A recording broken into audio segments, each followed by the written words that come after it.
Halo saudara, kita ketemu lagi di dalam Saumiman South Cornerstone Broadcasting Ministry.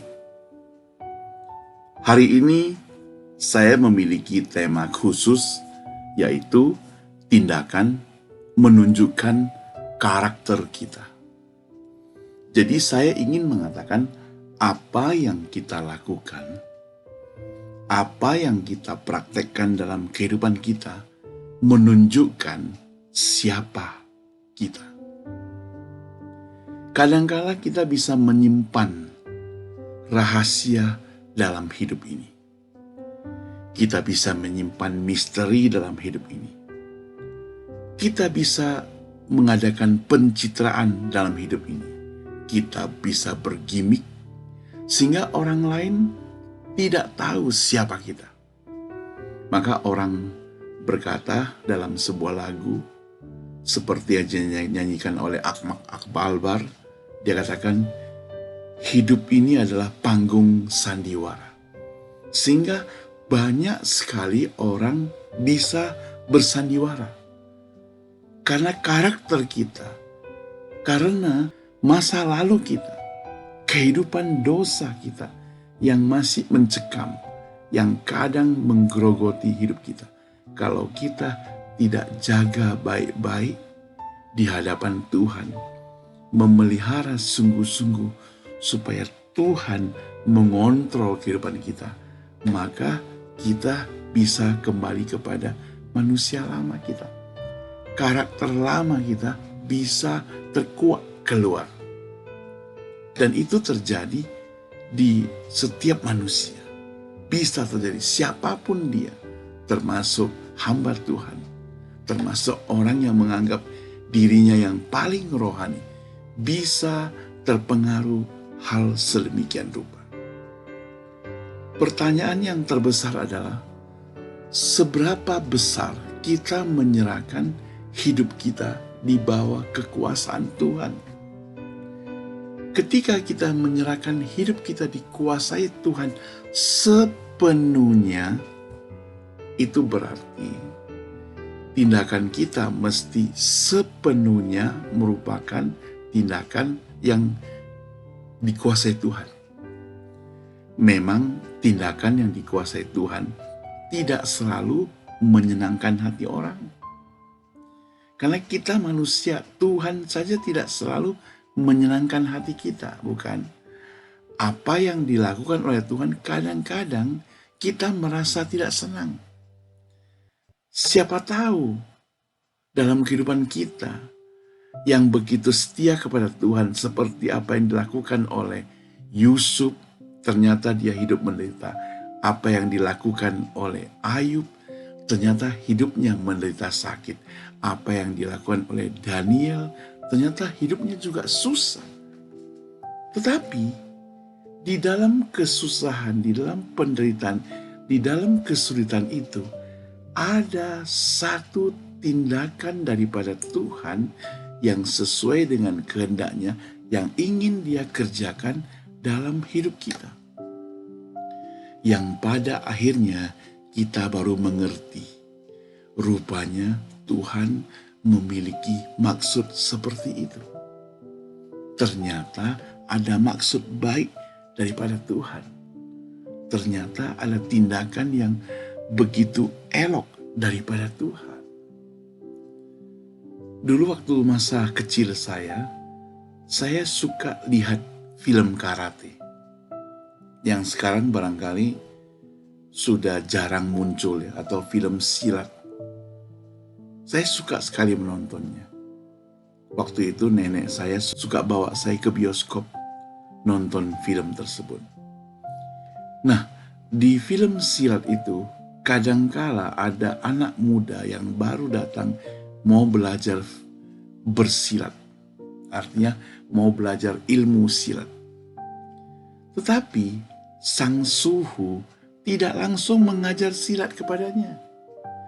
Dia disuruh angkat air, dia disuruh angkat batu, dia disuruh lari, dia disuruh lompat, dia disuruh berenang, dia disuruh kerja keras Semua diminta dilakukan yang susah-susah. Bayangkan kalau anak baru ini tidak tahan diri, dia akan tergelepar, dia akan jatuh, dia akan gagal. Nah saudara, tetapi ketika semuanya sudah dilewati, semuanya sudah dilakukan dengan baik, maka ketika suhunya melihat orang ini benar-benar bertanggung jawab, benar-benar bisa dipakai, maka barulah dia latih dia dengan ilmu silat yang luar biasa. Semakin bisa dipercayai, semakin dilatih, saudara. Nah, inilah yang dimaksud dengan kesabaran. Inilah yang dimaksud dengan penantian. Inilah yang dimaksud dengan kesetiaan. Inilah yang menunjukkan karakter kita. Ketika belum apa-apa, dia sudah ngambek, maka dia akan gagal. Ya, saya akan mengutip satu ayat di dalam Yesaya 40 ayat 31, bunyi firman Tuhan demikian. Tetapi orang-orang yang menanti-nantikan Tuhan, ia mendapat kekuatan baru. Mereka seumpama Raja Wali yang naik terbang dengan kekuatan sayapnya. Mereka berlari dan tidak menjadi lesu, mereka berjalan dan tidak menjadi lelah. Mengapa dipakai burung Raja Wali? Saudara, di bagian lain mencatat bahwa burung Raja Wali memiliki karakter belajar dari pengalaman hidup. Anak burung yang baru lahir itu, induknya itu membuat sarang, kalau saudara perhatikan, dari satu daun ranting, ya dikatakan mungkin diuntai, ya dibentuk sampai jadi satu sarang yang cukup nyaman untuk anaknya.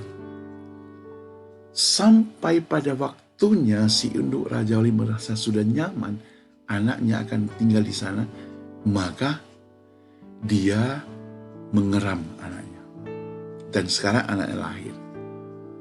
Berapa minggu kemudian, ketika anaknya belum tumbuh bulu, baik di badannya maupun sayapnya, dia sudah bawa anaknya itu terbang tinggi sekali.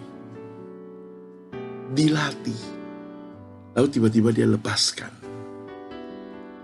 Kemudian ditangkap kembali. Istirahat masuk kandang. Besoknya juga lakukan demikian. Berulang-ulang dilakukan demikian. Bawa anaknya terbang tinggi, lepaskan dengan tiba-tiba, lalu tangkap lagi, sambar dia, kemudian istirahat di dalam sarang. Lalu dilatih terus, setiap hari dilatih terus, sampai satu hari si induk itu dengan sekuat tenaga sayapnya itu mengepak-ngepak sayapnya sampai sarangnya itu hancur. Begitu sarangnya hancur, saudara, maka si anak yang tidak mengerti itu tentunya dia merasa heran. Kenapa si indukku begitu kejam? Kenapa dia demikian? Tapi dia akan turuti terus induknya. Dan tetap saja si induk membawa anak terbang tinggi sekali dan dilepaskan tiba-tiba. Sampai satu hari si anak Raja Wali itu bisa terbang sendiri.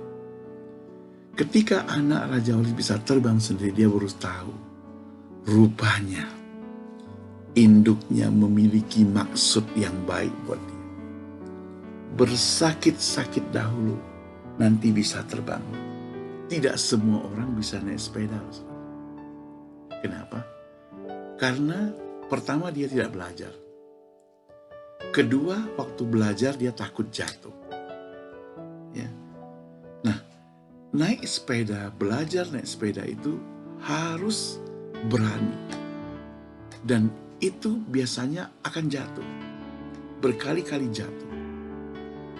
Seringkali karena kejatuhan, kan naik pun tidak berani, maka kita tidak bisa naik sepeda.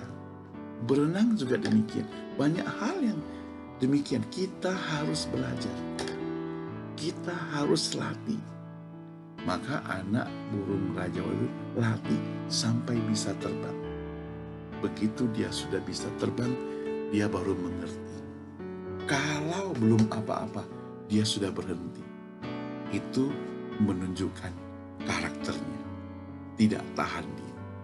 Kalau belum apa-apa dilatih sudah marah. Itu menunjukkan karakternya. Tidak tahan dia. Saudara, kadang kita merasa protes pada Tuhan. Kenapa?